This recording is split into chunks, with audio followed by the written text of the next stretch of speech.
Sejam bem-vindos a mais uma live, aos que estão entrando. Para quem não me conhece, eu sou o nutricionista Guilherme Lira. Toda segunda-feira estou aqui fazendo as lives às 8 horas da noite, tá? Para mim é um privilégio estar aqui. Sempre tem boas conversas com ótimos nutricionistas, a gente sempre acaba ganhando muito conhecimento, né? Tendo essa troca de informações. Isso me anima muito, de inclusive sendo numa segunda-feira, também à noite, já iniciando a semana com o pé direito. Hoje nós teremos o nutricionista Ney Felipe, que ele vai falar um pouco para a gente aqui sobre alimentação funcional no esporte. Ele já entrou e a gente já vai dar início aqui à live.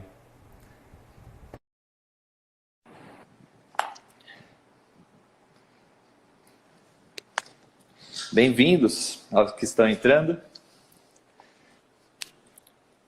Fala, meu querido. Fala, Ney. Tudo bem? Boa noite. Tudo certo. E você? Tudo bem por aí? Tudo bem, tudo ótimo. Bom, Ney, E aí, cara? seja bem-vindo aqui à live da Plenitude. Cara, é um prazer estar aqui falando com você. Você também, que foi um dos meus professores, né? Aula sensacional, sem explicação, assim, Você que foi sem um mais. ótimo aluno. Nós tentamos Tem que ser. puxar o saco, mas você foi... E, bom, eu comecei me apresentando aqui, falando do nosso tema de hoje. Eu gostaria que você também se apresentasse, né? Falasse qual que é a sua atuação, toda a sua história.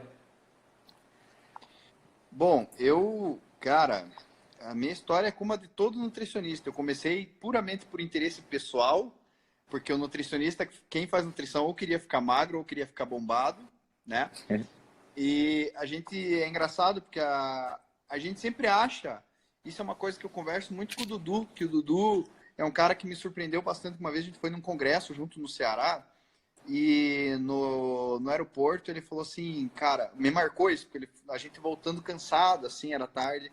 Aí ele falou, cara, eu nem imaginava que a nutrição era tão grande. E eu fiquei muito feliz, porque eu falei assim, Dudu, a nutrição precisa de gente igual você, cara, com o teu senso crítico. Eu já devia ter uns 10 anos de clínica quando ele formou, né? E eu achei muito massa a nutrição receber o Dudu nesse sentido. Por quê, cara? Porque, primeiro de tudo, que eu vi você apresentar a live dizendo que era muito importante a troca de informação. Eu acho que o nutricionista ele tem que se abraçar cada vez mais em prol da nutrição. Então, eu comecei a nutrição totalmente visando estética. E depois, quando você entra na nutrição, que você começa a conhecer o que realmente é a nutrição, você fala, meu Deus, é muita coisa, né? E é isso aí. E hoje eu sou um cara que tem aí seus 3 anos de prática clínica. Eu tenho esse rosto juvenil, porque é muito alimento funcional que eu consumo. E eu estou indo para um doutorado em saúde pública, cara. Então, Pô, legal. eu tenho mestrado em biologia molecular, mas para mim o laboratório já deu. Eu quero pessoas agora. Não, excelente. É exatamente isso que você falou, né? Eu também acho que eu entrei na faculdade muito mais voltado ao esporte, né? Pensava em fazer logo uma pós-graduação, sem parar as pós-graduações em nutrição esportiva, e acabei também agora entrando no mestrado, né? No último ano minha cabeça mudou totalmente e a gente acaba se dividindo aí nas áreas, né? Mas realmente a nutrição ela é extremamente grande. Eu acho que nós, né, nutricionistas, principalmente os que buscam a ciência, embasamentos, vocês professores, inclusive, a gente tem que realmente se reunir, né, e tentar passar o máximo de informação relevante e sincera, né? Porque tem muita gente também que passa informações que, pelo amor de Deus, que é triste, é o que acaba, infelizmente, com a nossa profissão, né? E que acaba em muita gente também sendo prejudicada por essas alimentações, por essas dietas loucas, né? A nutrição, ela, cara, como qualquer profissão, é complicado. Só que a gente a nossa postura é se unir. Vamos se unir e vamos sem mimimi entre um outro. Por exemplo, vou dar um exemplo bem prático. Intestino. Cara, intestino é um troço que eu não curto estudar. Não, eu sei o básico para dar aula, assim, o básico. Quando eu preciso de uma coisa a mais, eu falo com o Alexson, eu falo com o Jeff lá da VP, eu falo com o Edu aqui da minha clínica. Então, cara, eu sei baixar minha bola e falar assim, cara, nesse campo eu nem quero saber mais do que eu sei. Sabe? Quando me aparece um paciente, eu encaminho. Eu acho que é justamente o que a gente está buscando, né? A gente nunca vai conseguir saber saber tudo de todas as áreas dentro da nutrição, né? E muito menos de tudo que está por aí, né? Eu acho que, por exemplo, microbiota, por exemplo, que nem você citou, é totalmente uma parte também voltada à imunologia, né? Eu não tive essa matéria basicamente na minha faculdade, então tudo que eu vou precisar saber hoje de microbiota, eu preciso passar por imunologia, né? Uma matéria assim que é simples, mas fundamental. E, bom, para a gente dar início aqui no nosso tema de hoje, sobre alimentos funcionais. Ney, tá ouvindo? Espera aí que travou tudo aqui, cara. Aqui travou também. Travou tudo. Tá me ouvindo? Eu tô te ouvindo, só não tô te vendo. Tá Tá travado. congelado a minha imagem, né? Eu vou sair e vou entrar de novo. Pode fazer. Eu te convido aqui de novo, então.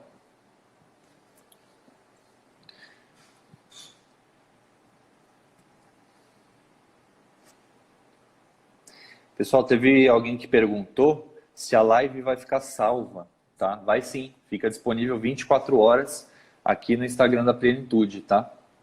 Então aproveitem, quem não conseguir ficar até o final, assistam aí em 24 horas, que ainda fica disponível. Convidei o Ney aqui de novo para entrar com a gente.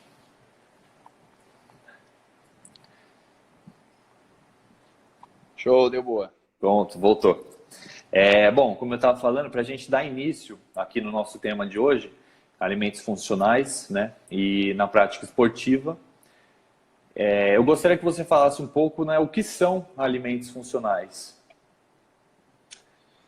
Veja, a primeira coisa que eu gosto de fazer em aula é tirar a confusão das coisas. Alimento funcional não é nutrição funcional, né? Se nutrição é uma terra de ninguém, nutrição funcional é pior ainda. Porque, veja, a nutrição, não estou dizendo que é ruim isso. Eu estou dizendo assim, ó, a nutrição funcional, cada nutricionista funcional faz e fala uma coisa, por quê? Porque, veja, a Asbram não reconhece a nutrição funcional como uma parte da nutrição, né? A Asbram reconhece a nutrição saúde pública, nutrição em One, esportiva e clínica, né? Então, a nutrição funcional, se eu quiser, eu já vi nutricionista funcional que fazia iridologia. Imagine, no final da consulta, você vai ver a íris do teu paciente. Então, né? Não estou dizendo que isso é ruim. Conheço bons nutricionistas funcionais que dão aula de funcional, tudo aí, mas o alimento funcional não. O alimento funcional é algo amparado por legislação, né? Em todos os países, né? A partir de 1980, houve uma legislação base. E, além, os principais estudos que saem hoje da Cell Press, da Nature, são com alimentos funcionais e compostos bioativos. Então, só separar bem, porque eu posso falar, na minha, vamos dizer, concepção, eu posso falar assim, não, eu faço nutrição funcional, que é aplicar alimentos funcionais na nutrição. É tão sem definição que eu posso usar isso. Mas eu costumo dizer que alimento funcional é o alimento que fornece algo além de macro e micro, é algo além da nutrição. Então, quando a gente fala de nutrição funcional, e eu dei sorte, cara, porque quando eu fiz o meu mestrado em biologia molecular, não era o que é isso agora. Eu dei sortezaça, assim, eu falo que eu dei duas sortes na vida. Primeiro, fazer nutrição numa época que achava que era só, eu falava assim, você é cozinheiro, imagine 13 anos atrás. 13 não, porque foi mais 4 formado, 17 anos atrás, cara. Um cara fazendo nutrição era estranho, sabe? E daí a outra sorte que eu tive foi fazer um mestrado em biologia molecular, que me deu uma puta de uma base. Aí de repente passam uns anos, a nutrição e a biologia molecular elas estão andando muito juntas. Então alimentos funcionais é isso. Eu acho que a própria nutrição funcional, né, ela nada mais nada menos do que o acréscimo, né, de alimentos, de refeições baseadas em alimentos funcionais, né? Mas isso eu creio também, que nem você falou, que a nossa própria dieta, né, sendo um nutricionista funcional ou não, já vai conter esses alimentos. Porque, querendo ou não, muitos alimentos têm esses princípios ativos, né? São alimentos funcionais na nossa dieta. Basicamente, são alimentos saudáveis que a gente naturalmente já inclui na nossa dieta. Então, acaba sendo que as pessoas confundem um pouco, acho que a alimentação, né, ou nutricionista funcional, com aquele nutricionista que é 100% natural, né? Que vai ter misturas de de oleaginosas, com damasco, com tudo ali numa refeição só, né? E a gente tenta mais ou menos, né, agregar saúde com esses alimentos. Perfeito, isso mesmo, isso mesmo.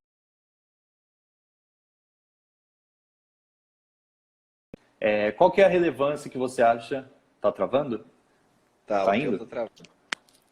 Tá indo Tá aos conseguindo trancos me e ouvir? barrancos, agora deu boa. Qual que é a Ó, a importância que Monique você entrou aí. acha? Oi, Monique. Ela fez pós comigo também, a Monique, A Monique é querida. sinistra. Ah. Qual que é a relevância que você acha que os alimentos funcionais nos trazem para a nossa saúde? Tá, então vamos pensar assim, saúde primeiro, só saúde, né? Então vamos partir do princípio que 2014 a Organização Mundial de Saúde fala para o mundo inteiro, galera, é o seguinte, 71% das pessoas que morrem no mundo são por causa das doenças crônicas não transmissíveis, né? Então, quando você começa a ter um dado desse, você vai ver o quanto a nutrição pode ajudar nisso, porque doenças crônicas não transmissíveis, 80% delas são 5 principais: doenças cardiovasculares, doenças pulmonares, doenças neurodegenerativas, Alzheimer, Parkinson, aí temos diabetes e temos a última, câncer. Então, olha que combo punk, né? Aí a gente sabe, porque a gente estuda, que o alimento certo e o exercício certo são evitáveis, né? A gente está indo para 200 milhões de dólares gastos a cada 2 anos no SUS com a obesidade. Então, isso te dá uma... Eu não preciso estudar muito biologia molecular para entender que o meu papel na nutrição pode ser um pouquinho maior do que aumentar o bíceps dos outros, né? Então, isso... A gente sai da adolescência nessa hora. A gente fala assim, cara, é legal, dá para ficar bombadinho, é massa, puxar um ferrinho ali, o supininho e tal, mas eu quero mais da vida, eu quero fazer algo maior, né? Então, quando eu começo a trabalhar alimentos funcionais de saúde, a coisa abre de um jeito que eu falo, nossa, peraí, quanto estudo tem de cúrcuma revertendo placa beta-amiloide? Quanto estudo tem de excesso de ômega 6 e predisposição ao Alzheimer? Nossa, mas a nossa dieta tem uma proporção de ômega 6 de 40:1, e o certo era 3:1. Então, você começa a ficar aflito, cara, você fala, cara, eu preciso ajudar, cara. Precisa ajudar, né? Aí dizem que a melhor forma de aprender é você querer ensinar. É muito curioso isso, porque eu tô com um sério problema. Eu não consigo mais ler um troço sem pensar assim, podia pôr na aula isso. É uma desgraça isso. Porque eu tô lendo o troço e falo, cara, isso aqui cabe lá naquele slide lá. E eu tenho que ligar o computador, é domingo. Minha esposa fala, cara, descansa. Não, preciso pôr lá. Então, quando a gente pensa em alimentos funcionais de saúde, e a pira que eu tô agora, sei lá, amanhã pode passar, mas a minha pira é assim, ó, entender até as últimas consequências de cada alimento funcional e ter eles catalogados na minha cabeça como um holograma, assim, abrir, saber exatamente, ó, olhar o raio-x de uma uva, o raio-x do melão, o raio-x de uma castanha, sabe, tipo isso. Aí você começa a perceber, a pessoa vem e fala uma coisa assim, não sei o que, tem mais, tá lá no recordatório alimentar ou na anamnese, fala, incidência de câncer na família. Aí você já tá ligado que os sulforafanos, presente do brócolis, são os que mais têm embasamento científico para câncer.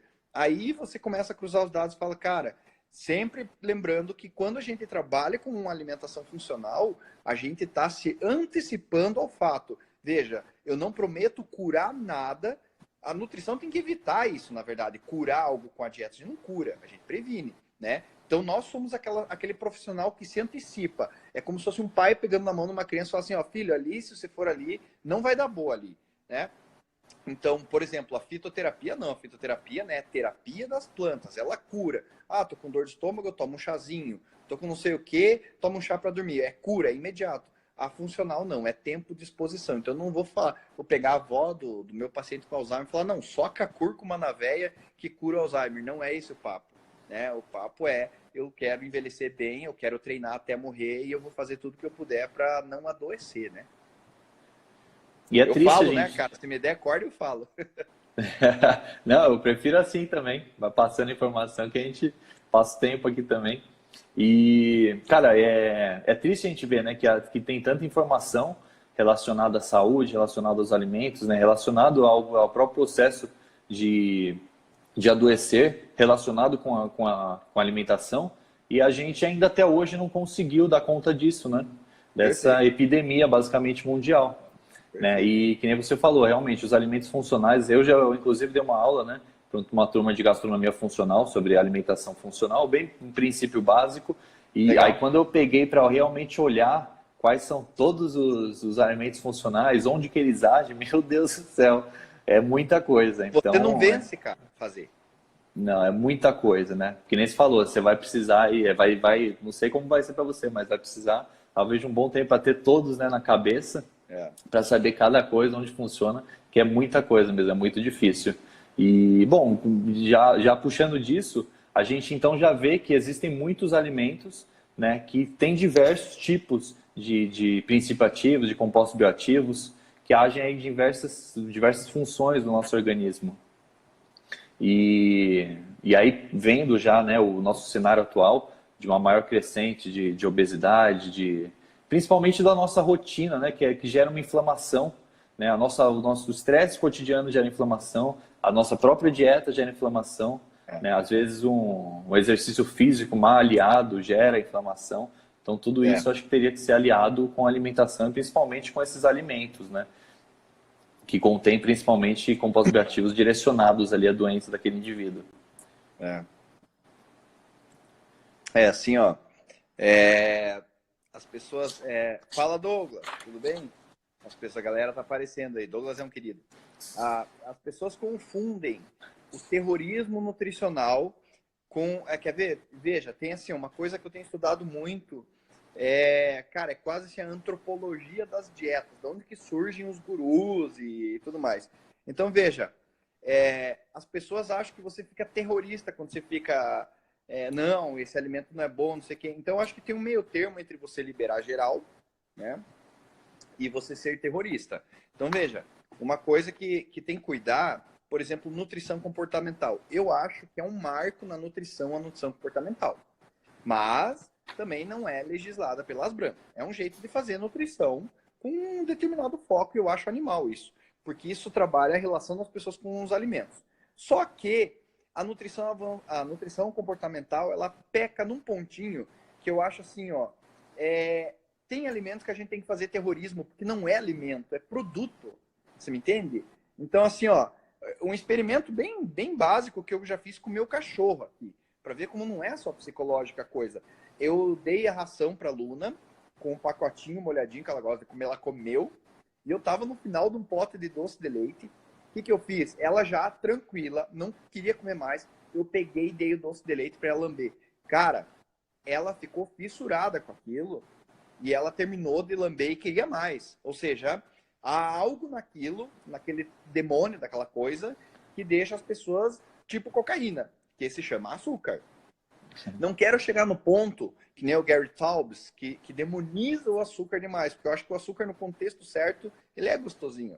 A gente sabe disso. O problema é que assim, cara, peraí, é criança, tá comendo açúcar, tá comendo Doritos. Não, a gente tem que fazer um terrorismo sim com os pais, né?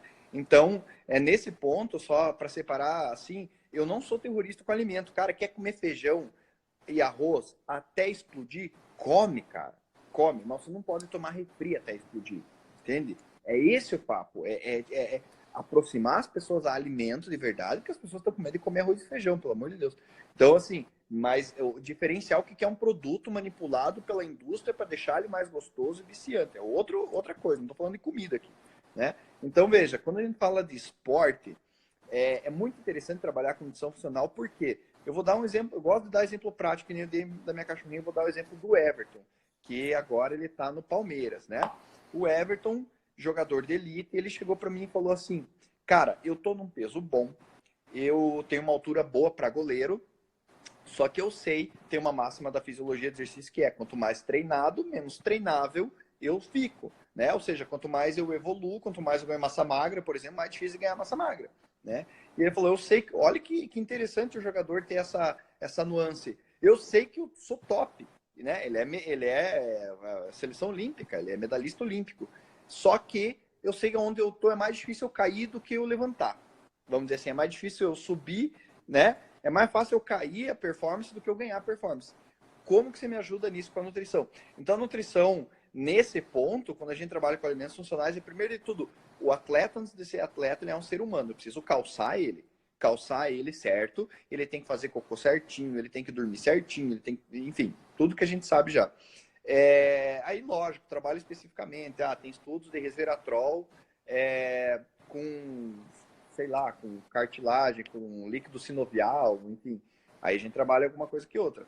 Mas o alimento funcional, veja, Gonzalez, que é um estudioso chileno de resveratrol, ele faz estudos em vivo com humanos, modelo humano.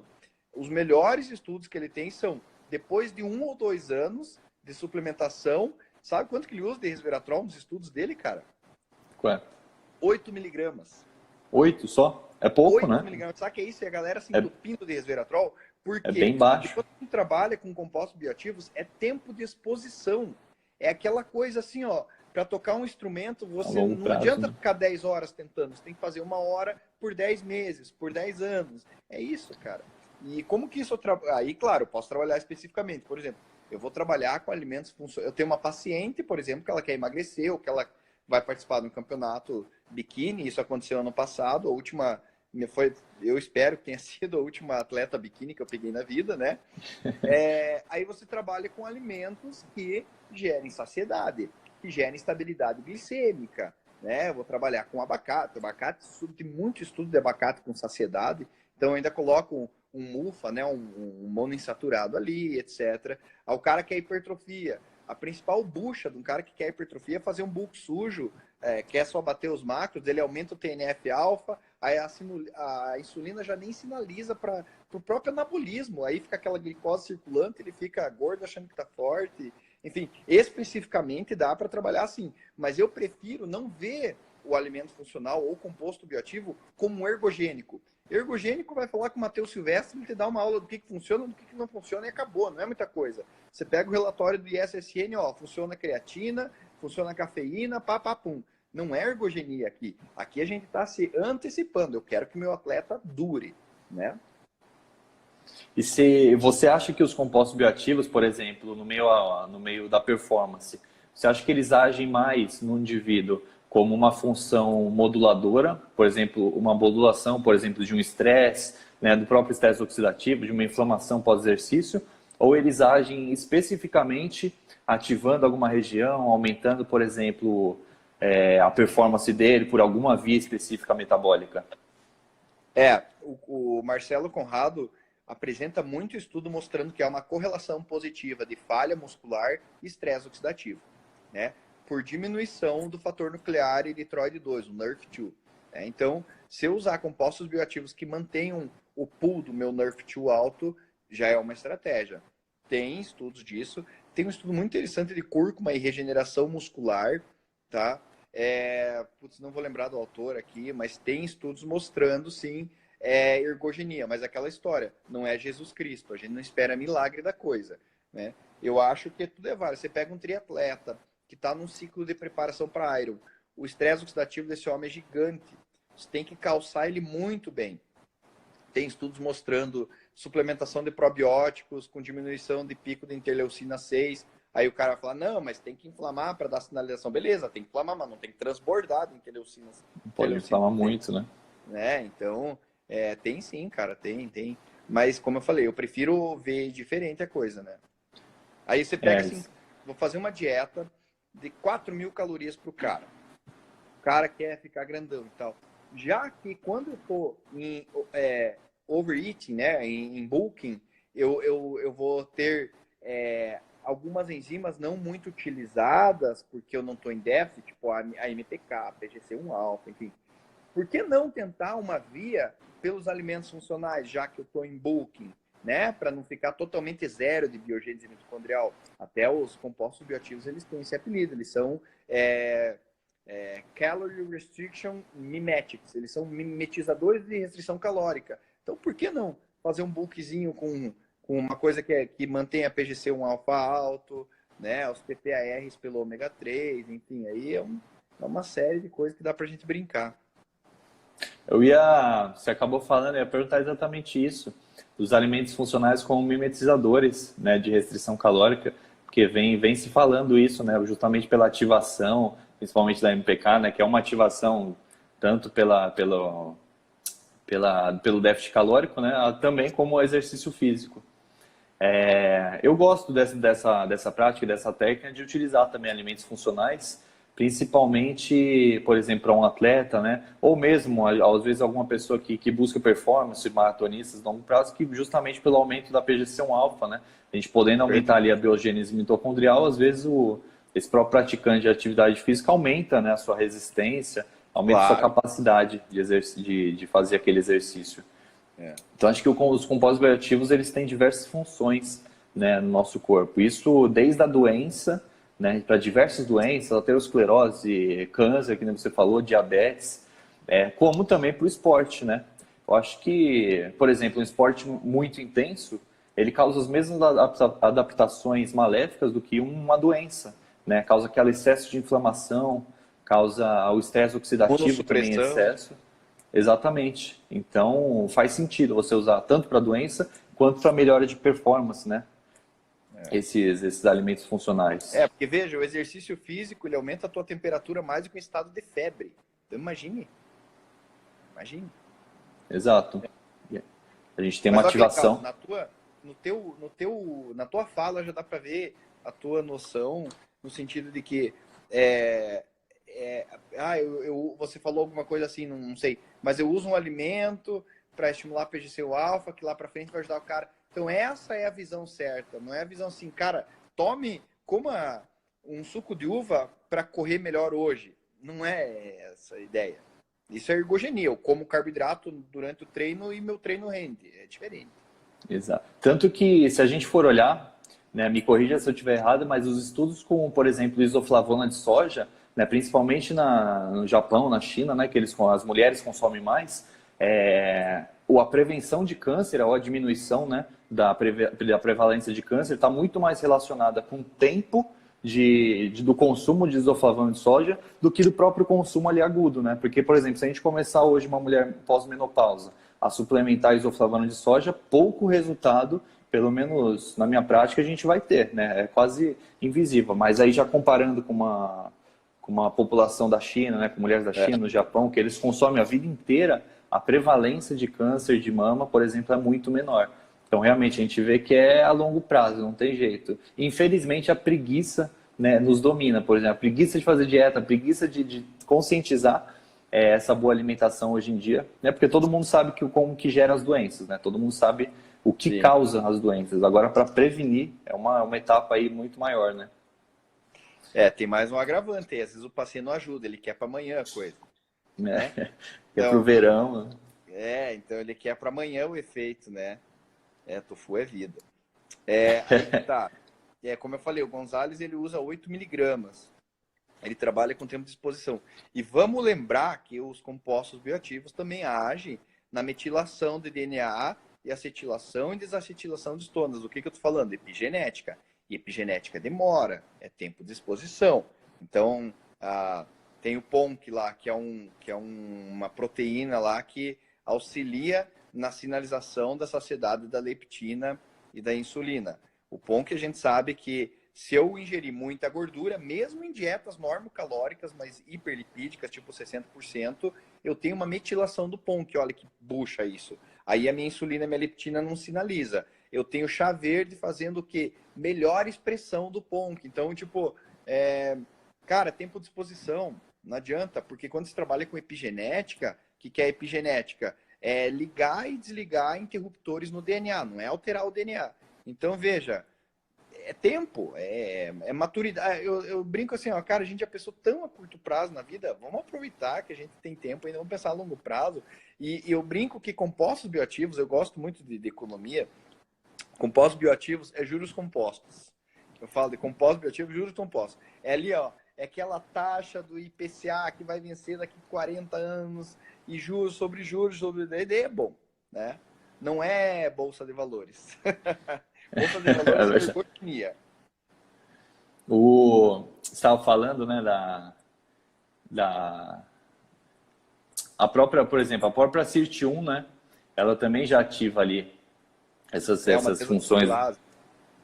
Exatamente. E a gente já começa a olhar, né, para essas substâncias, ou por exemplo, os compostos bioativos, não no rejuvenescimento, né, mas na melhora, né, ou na adiação do envelhecimento. Isso. Então a gente já tem um envelhecimento mais prolongado, né, uma saúde muito mais adequada com esses compostos bioativos. E o que eu ia te perguntar é, dentre os compostos bioativos que você conhece, quais que você acha assim mais importantes, ou os que têm maior relevância, os que são mais benéficos à saúde? Cara, dieta minha tem que ter resveratrol e canela. O básico, né? Cara, resveratrol faz um crosstalk com muita coisa, mas muita coisa. Nossa, com a adiponectina, com CIRT, com a MPK, com Nerf2, baixa NF-κB. Cara, sério, o resveratrol, assim, a saúde da Europa está garantida pelo resveratrol. A canela, eu tenho estudado muito a canela, cara, e eu acho que eu não quero me antecipar aqui, mas a canela vai estar envolvida no meu doutorado, né? A melancia aí. A melancia é boa, eu digo, a melancia é o único alimento que cura a compulsão, você não consegue comer mais nada depois de comer uma melancia inteira. Então, tem que comer 2 quilos, né? Não, eu digo... mas aí que tá, cara. Veja que ponto interessante ela falou da melancia. Obrigado por lembrar disso. Porque assim, ó, a melancia é uma coisa que está frequente na minha dieta, mas não é tanto por isso. Porque veja bem, quando eu trabalho pelos mecanismos da saciedade do abacate, ele é mais de médio e longo prazo. Então, veja bem, é difícil você sentir fome no almoço se você comer meio quilo de abacate de manhã. Entendeu? É pesado, cara. Assim, o ácido graxo monoinsaturado ele é difícil, estimula a colecistoquinina e tudo mais. A melancia eu já uso ela, vamos pensar assim, o abacate seria um cipionato de testosterona e a melancia seria uma oxandrolona ali, ó, meia vida curta. Então a melancia eu uso ela quando já bateu a fome, que não é para me prevenir da fome, né? Então você pega a melancia, manda uma melancia. E a minha dieta hoje é uma dieta muito inclusiva. Então, eu costumo não tirar as coisas do paciente. Eu só incluo. Eu falo, você quer comer chocolate? Tá liberado, mas é 500 gramas de melancia antes. Difícil a pessoa chegar na hora de chocolate. Ela chega meio se arrastando já. Então, É muito mais fácil a gente consumir alimentos, por exemplo, frutas, né? O pessoal tem muito medo de comer frutas. Eu também utilizo melancia, né? Não por essa questão assim, é também na questão da saciedade, né? A gente tem os alimentos com maior teor de água, né? Então, com melancia você consegue comer assim 300 gramas, né? Com um percentual ali calórico muito pequeno. Melão também, morango, né? Eu costumo passar esses alimentos, né? Geralmente nesse processo de emagrecimento, que a pessoa consegue comer bastante e ingerir pouca caloria, né? Justamente por isso. Isso faz a gente pensar no que engorda, né? Aquele papo assim. Não é fazer terrorismo. Eu faço terrorismo com produto. Produto alimentar eu faço. Agora, alimento... cara, o que engorda as pessoas? Veja, a gente nunca atende pessoa que está obesa porque comeu muito morango, sabe? Tipo, o que engorda as pessoas é a hora que bateu a fome você ir pro lado errado. Eu digo, a fome, ela é igual a raiva. Com a raiva... Esses dias eu estava vendo um documentário, cara, do Metallica no Netflix. Achei sensacional eles tocando na prisão, na cadeia. E o cara falou assim, ó... o vocalista, como é que é o nome dele, cara? James? Eu esqueci o nome dele, cara. Não sei. O vocalista, ele fala assim, ó, galera, eu me identifico muito com vocês, porque eu tenho a mesma agressividade de vocês, mas eu coloquei na guitarra a minha agressividade. Então ele entende como? Então eu digo assim, cara, eu tenho uma fome absurda, mas a hora que o bicho pega, cara, eu me jogo numa piscina de melancia, e seja o que Deus quiser, entendeu? Então, e a nossa obrigação, cara, como nutricionista, é falar para as pessoas isso, cara, não se sinta culpado por sentir fome. Coma, mas eu vou te ensinar o que você tem que comer na hora que a fome bater. Tem muitas pessoas que acham que, né, o emagrecimento é passar fome. Então, se eu sentir fome, se eu quiser emagrecer, eu vou ter que passar fome, né? Ou se eu ficar com fome, eu não vou comer, eu vou só comer à noite. Tá? É muito ao contrário disso, né, que a gente tenta passar. Sentiu fome? Faz uma refeição sólida, uma refeição completa, né, com fibras, verduras, legumes, às vezes um lanche, né, e não beliscar alguma coisinha. Por exemplo, um produto que nem você falou, um produto alimentício. Essa questão também do paladar, desse costume de comer doce, eu vejo também muito por uma questão de adaptação, né? A gente, por exemplo, eu falo por experiência própria mesmo. Tinha épocas que eu comia, né, bastante refeição lixo, por exemplo, para tentar ganhar peso. E, cara, você se adapta a isso, você tira, Perfeito. você tem mais vontade de comer, é uma questão realmente fisiológica. Inclusive, algumas técnicas eu nunca cheguei a testar, tá mais, é um próximo passo meu, de retirar doce, trocando sua adaptação gustativa, né? Paladar, por exemplo, sentiu vontade de doce, toma algo azedo, amargo, entendeu? E isso, conforme isso, é claro que não é agudo, né? Mas conforme o passar do tempo, você vai desacostumando seu paladar a sentir essa sensação doce. E cada vez vai ficando pior, né? Você querer um doce, cada vez você vai sentir menos vontade de consumir um doce. É, cara, porque assim, ó, bom, tudo no nosso corpo funciona com sinalização. Então, o problema é que, assim, ó, o primeiro lugar do corpo humano que inflama numa dieta hipergordurosa ou com muito açúcar é o hipotálamo, né? O hipotálamo é o nosso centro da fome. Tem estudos mostrando que em 24 horas de dieta Western Diet, que chama dieta fast food, 24 horas já inflama teu hipotálamo. Aí pronto. Então, veja, os meus mecanismos finos de ajuste para a hora que eu saber que acabou, não preciso mais comer. Eu começo a bagunçar eles. Então aí já é um problema. Qual que é o outro problema? 2016 sai um estudo e fala assim, ó, galera, é o seguinte, as papilas gustativas inflamam também. Olha que bucha. Então, pode ver, o paciente obeso ele quer cada vez algo mais doce, cada vez algo mais salgado. E por quê? Porque não está sensibilizado àquilo. E eles mostram que a restrição calórica ressensibiliza as papilas gustativas. É mais ou menos isso que você falou. Só que veja, agora a gente tem estudos. Né? Antes a gente percebia isso meio que na raça, no bodybuild ali, no bulk limpo. Agora tem estudos, cara, e a gente tem que estudar, a gente tem que mergulhar para saber ajudar as pessoas no consultório. Eu sempre falo isso, né? Essa questão do açúcar, ela é muito adaptável. E a questão que você falou realmente do sal, né? Hoje em dia, eu uso até que muito pouco sal na minha comida. Eu nunca salgo nada por cima, né? Sobre a comida, sempre com preparação mesmo. Mas eu já fui, assim, bem acostumado a comer sal. Quando eu comecei a retirar, e aí, assim, às vezes eu como um alimento normal para as pessoas, mas para mim já é muito salgado. Então, basicamente, essa questão do paladar, realmente, ela é muito adaptável. Isso a gente tem que treinar, né? A gente tem que entender e tem que ensinar também para aquela pessoa que, ó, vamos fazer essa estratégia e conforme vai passando o tempo, você vai diminuindo essa vontade de doce. E não pelo picolinato de cromo, né? Sim, isso mesmo. Cara, eu nem lembro que existe sal, para te falar a real. A gente tem aqui em casa, o sal acho que estraga. Não sei se sal estraga, mas a gente nem usa. O meu fraco é limão com sal. Aí, meu irmão, daí eu esqueço que eu sou... Ou laranja com sal. Mas aí é aquela coisa consciente, entende? Então, o fraco da pessoa é sorvete. Eu adoro sorvete. É pontual. Eu vou comer, eu vou me dar isso de presente. As pessoas não ficaram diabéticas comendo um sorvete no fim de semana. Não é assim que acontece a coisa. É um looping, cara. Eu atendi um médico uma vez que ficou diabético, que ele... Toda cirurgia ele matava 2 litros de coca normal. Você imagina isso, o teu pâncreas recebendo isso? Porque o pâncreas da gente evoluiu recebendo algo totalmente diluído, né? Aquele açúcar diluído. Então, pronto, de repente, ser absorvido. aquela paulada assim, você é louco, bicho. É que pra gente é muito surreal, né? Olhar essas coisas, né? Ouvir isso, realmente, esses relatos. Eu dei uma palestra para um grupo, a primeira palestra que eu dei foi para um grupo de obesos, assim, mas quase obesos mórbidos. E tinha gente lá, realmente, assim. Você vê que é má alimentação no geral, né? Não tem outra explicação. Mas tinha gente tomar 2 litros de coca. E assim, o que falta muito é informação. Porque perguntava, faz mal? Cara, claro que faz mal. São 2 litros de coca, normal, né? Com muito açúcar.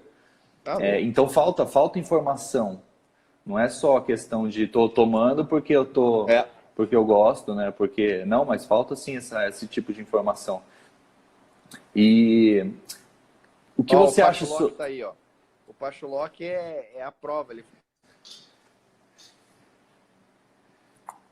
O Pachulok, a dieta dele era regada de suco de uva e castanha, cara. Eu falei, já que vai ter que ter caloria, vamos pôr caloria boa.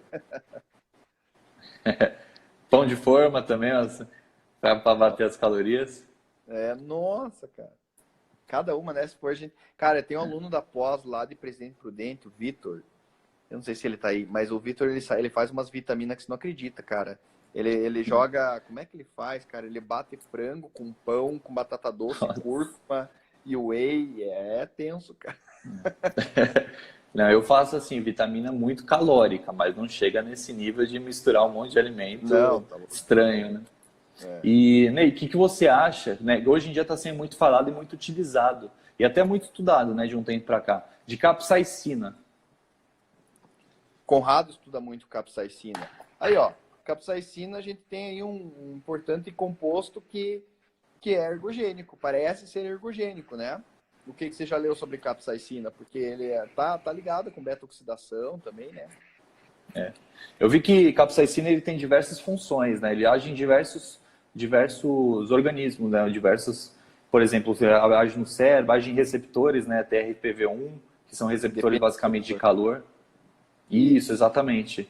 E aí essa função dele, que é a função termogênica, né, que de aumento da temperatura corporal, age, por exemplo, eu vi, se não me engano, uma inibição também acho que é da leptina ou algum mediador de apetite que ele regula também. Então antes, né, era só relacionado com esse receptor. Hoje em dia, eu acho que ele já está sendo mais difundido e sendo utilizado para diversas outras funções também.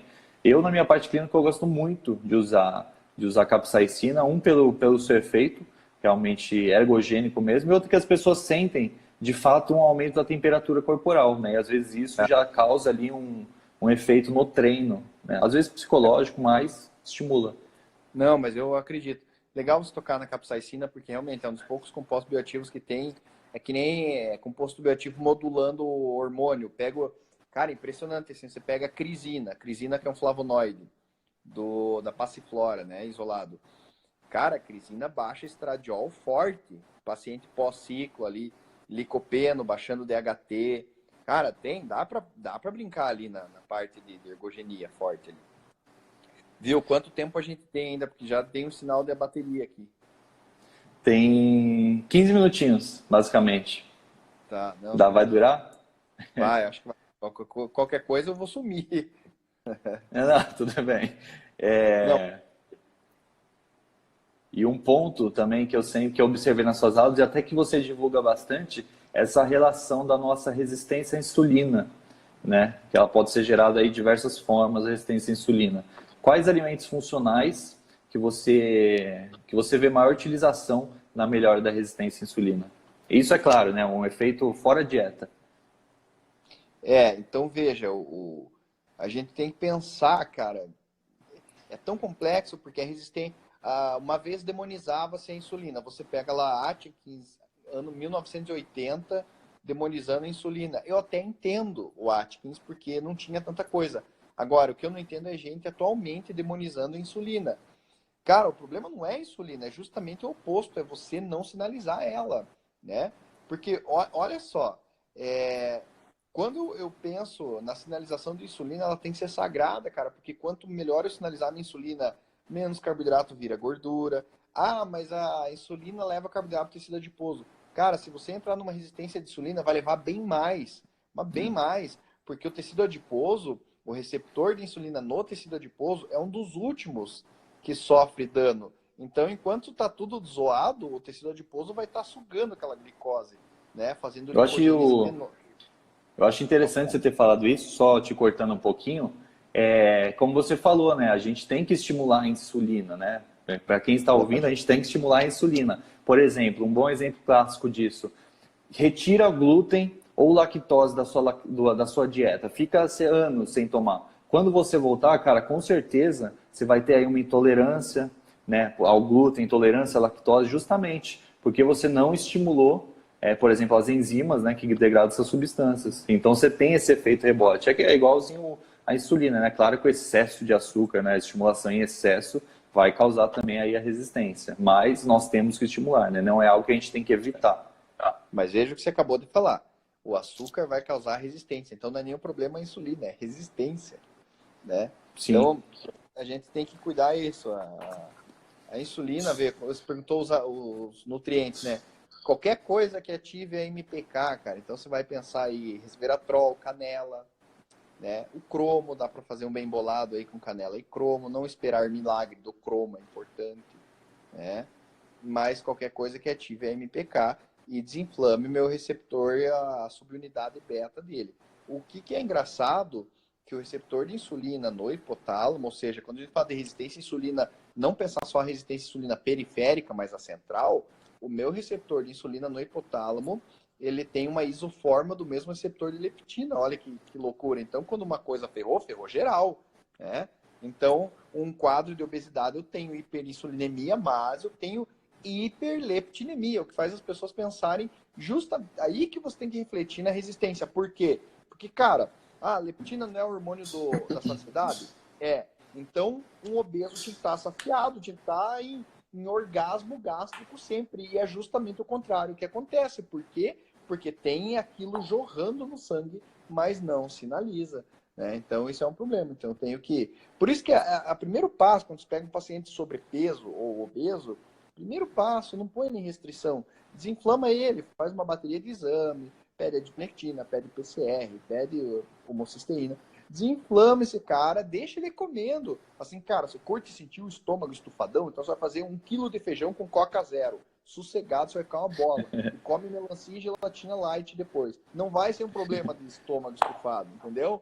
Então a questão é direcionar aquela pessoa. Aí o que começa? Você começa aos poucos limpar o receptor daquele paciente e ele começa a ficar saciado antes, ele começa a sentir melhor o gosto do alimento. Não precisa, eu digo que fazer restrição, pegar um obeso e passar 1.000 calorias, ou que nem faz a dieta do HCG, 500 calorias, é igual você matar o piolho com luva de boxe. Você mata o piolho, mas você destrói com a cabeça do cara.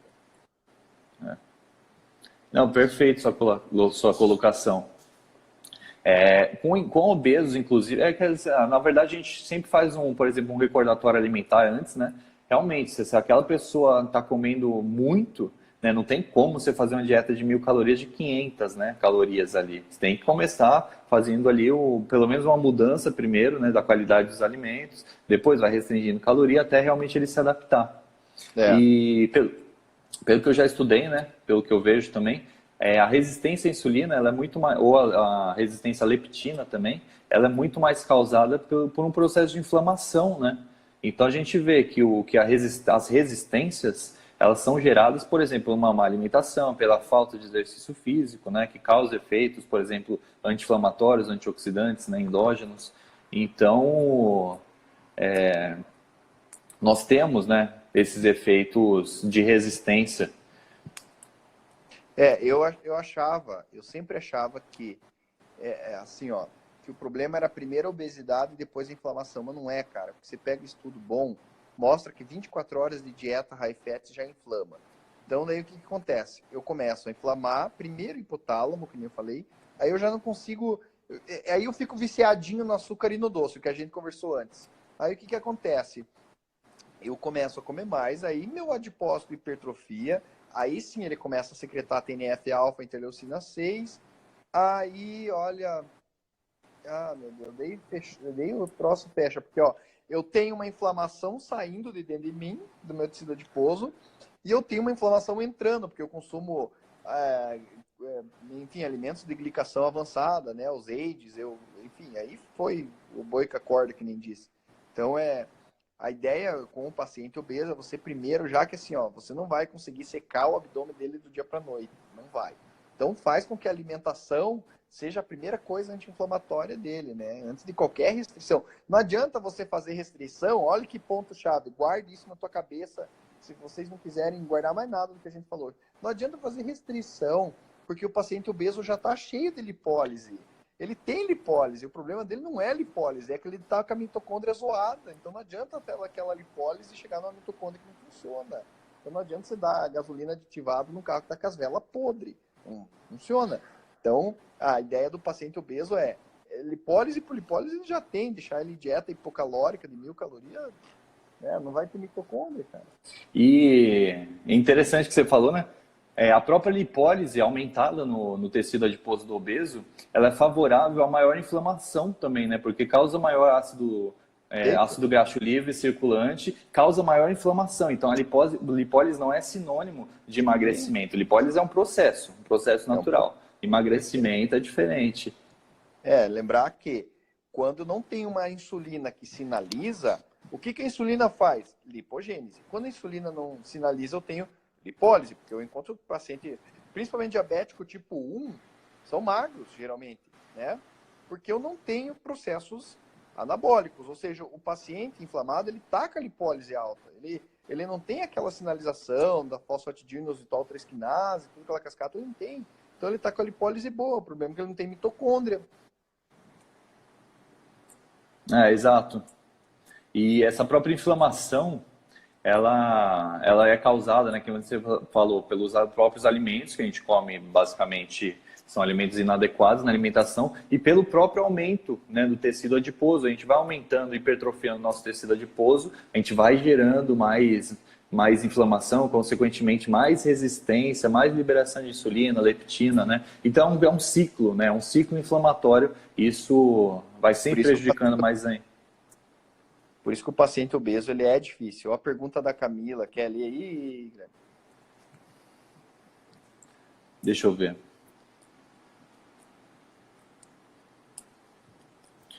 Ó, a Camila perguntou se a pessoa que tem a obesidade abdominal também pode ter ação da leptina inibida pela inflamação. Pode sim. Pode. Né? E com certeza, principalmente a gordura abdominal visceral, tá? A gordura abdominal visceral aumentada, ela tem maior liberação, tá? De citocinas inflamatórias, né? TNF-alfa, interleucina 6. E isso causa essa inibição nesse eixo da leptina, tá? Então causa uma sinalização sim da leptina, tá? Inclusive, né, a própria obesidade abdominal central, ela é relacionada com doenças cardíacas. Então, se dá toda uma atenção para a gordura nessa região e principalmente a visceral. Eu acho, Camila, tem que lembrar um pouquinho de nutrigenética nessa hora. Nutrigenética, o que é? É como eu tenho a expressão dos meus receptores. Então, eu posso ter uma pessoa que ela é aparentemente eutrófica, mas geneticamente falando, ela tem que, vamos dizer assim, ela não pode dar bobeira. Então, o obeso é o cara que coincidiu o infeliz acaso de ter todas as coisas sociais, nutrigenéticas, nutrigenômicas, epigenéticas, aí, bum, ele é um obeso. Então, quando uma pessoa tem uma predisposição, aquela pessoa que já tem uma adiposidade, uma adiposopatia, não precisa ser abdominal, mas percebe assim, ó, não posso dar bobeira que eu fico sobrepeso, então ela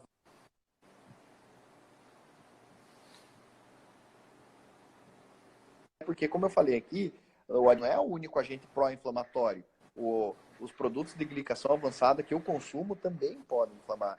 Cara, 10% da bateria, quanto tempo a gente tem? 3 minutinhos a gente já finaliza. Tá boa, né? O meu eu sempre deixo carregando antes também de começar a live. Já aprendi, já. E eu até conversei na última live com o Michael, justamente com isso, né? A gente foi adaptado historicamente a acumular, né? Acumular energia, né? Nos princípios aí pré-históricos, a gente basicamente caçava, precisava de um estoque de energia e até hoje em dia a gente tem muito mais facilidade para acumular do que propriamente, né, para você emagrecer, basicamente, do que você gastar. Então, os nossos processos fisiológicos com a obesidade, eles são muito prejudicados, né? E isso causa essa inflamação aí sistêmica geral. E pensa que a gente tem uma propensão a acumular isso vivendo na selva, se exercitando e comendo fruta e comendo, comendo antílope. Agora imagina você com essa tendência num lugar que você come um pote de sobremesa, tem 1000 calorias, né? E não se exercita. Olha que problema, né? A gente já vive numa sociedade obesogênica, né? Então a facilidade de você acumular é muito maior. Nosso corpo, acho que ainda está em adaptação, né? Nessa questão de realmente obesidade, porque até hoje a obesidade sempre vai ser sinônimo de uma doença inflamatória crônica, né? De grau leve, claro. E a pergunta da Suelen Fagundes, perfeito. A obesidade dá para você começar trabalhando teu paciente, desinflamando ele antes de querer emagrecer ele, já é um bom caminho, né? As coisas acontecem junto, o paciente que vai desinflamar, ele vai comer mais fibra, vai comer mais fruta, vai ficar em déficit mais fácil, é tudo junto. Eu acho que é Desmond Tutu o nome do bispo, do padre, do monge. O Desmond Tutu, ele fala, eu acho que é ele fala assim, tudo que sobe converge. Ou seja, tudo que é bom, vem coisa boa junto, mas também tudo que é ruim, vem um monte de coisa junto, né? Eu acho que a gente utilizar, por exemplo, alimentos funcionais num processo de emagrecimento em obesos, facilita muito mais, né, essa perda de peso no processo dele. Então, eu acho também super interessante, que nem você falou, a gente começar por um sistema aí anti-inflamatório, né, junto com uma dieta aí complementar com alimentos funcionais. Com certeza. E Ney, acho que o nosso tempo aqui está acabando. Eu queria agradecer a sua presença aqui de coração. Tá? Muito obrigado por tudo que você falou, por essa troca de conhecimento também. É um prazer enorme para mim estar aqui, inclusive para todo mundo, tá? O pessoal da Plenitude também. Valeu, querido. Eu que agradeço. Conte comigo, só chamar. Obrigado, Ney. Até uma Valeu. próxima. Tchau, tchau. Tchau, tchau, pessoal. Obrigado pela presença.